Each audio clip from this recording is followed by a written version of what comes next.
तो जैसा मैंने बताया कि प्लेटलेट्स का काम जो है वह ब्लीडिंग को रोकना है। तो प्लेटलेट्स की कमी यदि एक लेवल से नीचे हो जाता है, जैसे 30,000 से नीचे यदि किसी के प्लेटलेट्स चले गए तो उनको ब्लीडिंग की टेंडेंसी रहती है। उनके शरीर में कुछ लाल काले काले धब्बे आ सकते हैं पैरों में, या जैसे बच्चा यदि रोता है तो उसके चेहरे पर कुछ लाल लाल धब्बे आ सकते हैं।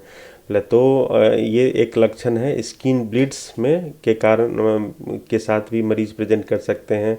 या दूसरा है कि किसी के प्लेटलेट्स कम हैं, 10 15 20 हज़ार हैं, तो यदि ब्रश करते हैं तो दांतों से ब्लीडिंग हो सकती है, या नाक से ब्लड आ सकता है, यूरिन में ब्लड आ सकता है, या काला लैट्रिन हो सकता है, या कहीं चोट लग गया तो वहाँ काले धब्बे बन गए, या वहाँ से रक्तस्राव होने लगा। तो ये सब सामान्य लक्षण है प्लेटलेट्स की कमी के।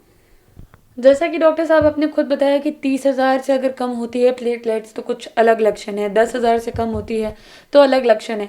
ऐसे में प्लेटलेट्स की वो कौन सी संख्या है जब अगर लोगों की रिपोर्ट में दिखाई दे और उन्हें ये कहा जाए कि आपको प्लेटलेट्स की कमी हो गई है तो उन्हें घबराना नहीं चाहिए?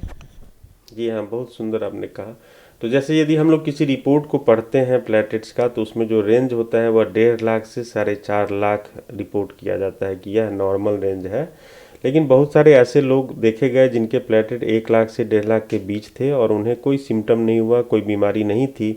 तो जो अमेरिकन सोसाइटी ऑफ हीमेटोलॉजी है, उन लोगों ने एक गाइडलाइन निकाला कि यदि किसी के प्लेटलेट 1 लाख से ऊपर हैं और बराबर 1 लाख से ऊपर रहते हैं तो उन्हें कोई भी अन्य टेस्ट करने की या चिंता करने की ज़रूरत नहीं है, उन्हें कोई प्लेटलेट से संबंधित बीमारी नहीं है।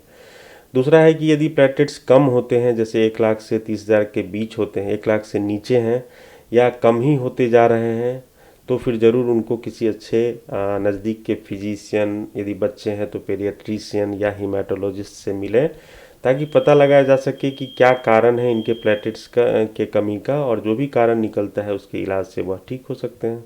जी। अब डॉक्टर साहब जब आपने इलाज की बात की है तो मैं सबसे पहले पूछना चाहूँगी कि बचाव किस तरीके से किया जा सकता है ताकि प्लेटलेट्स की कमी ना हो, और अगर बचाव हो जाए तो इलाज जो है वो हमारे पास क्या क्या है? जी हाँ, तो जैसे प्लेटलेट्स की कमी मैंने बताया कि बहुत सारे कारणों से होता है। तो पहला चीज़ है कि डर नहीं रखिए, घबराइए नहीं, क्योंकि ऐसा हो सकता है कि आपके प्लेटलेट्स रिपोर्ट में कम आए लेकिन आप नॉर्मल हो सकते हैं। जैसा मैंने बताया कि 20% लोग ऐसे मेरे पास आते हैं जिनके लैब रिपोर्ट कुछ टेक्निकल प्रॉब्लम्स के कारण कम प्लेटलेट दर्शाते हैं, उनके प्लेटलेट्स नॉर्मल होते हैं।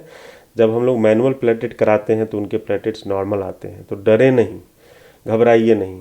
दूसरी बात कि जैसे खाने पीने में यदि कोई शाकाहारी हैं या रूटीन पे ध्यान नहीं देते हैं, या कुछ अनावश्यक दवाई, जैसा मैंने बताया पहले भी कि गैस की दवाई या कुछ आयुर्वेदिक होम्योपैथिक दवा वगैरह खा रहे हैं, तो उसको रोक दें, उनके कारण से भी प्लेटलेट्स कम हो सकते हैं।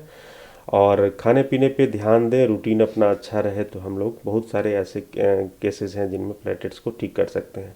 बाकी जो अन्य बीमारियां हैं उसमें अर्ली डायग्नोसिस, जब हमें लगे कि दिक्कत है तो ज़रूर किसी अच्छे हीमेटोलॉजिस्ट से मिलें और इलाज कराएं, तो फिर हम लोग ठीक हो सकते हैं।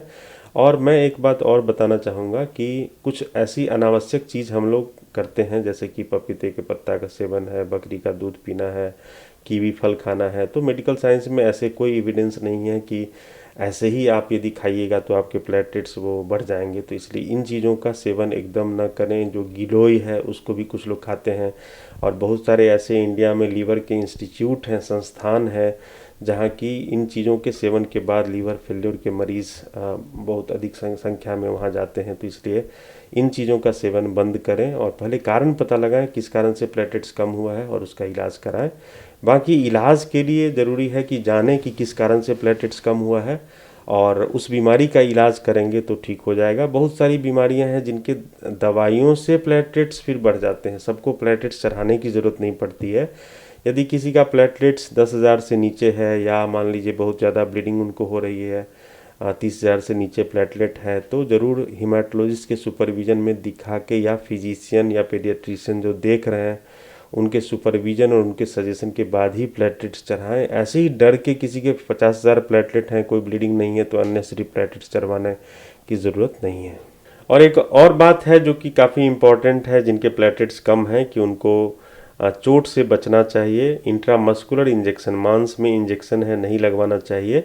और कोई भी ऐसी NSAID दवा जिसे डायलोना के नाम से जानते हैं, ब्रूफेन है, NSAID है, या नाइस दवा है, इनका सेवन नहीं करना चाहिए जिनके प्लेटलेट्स कम हो, क्योंकि ब्लीडिंग की टेंडेंसी जो है वो काफ़ी बढ़ जाती है और उनके लिए खतरनाक हो सकता है।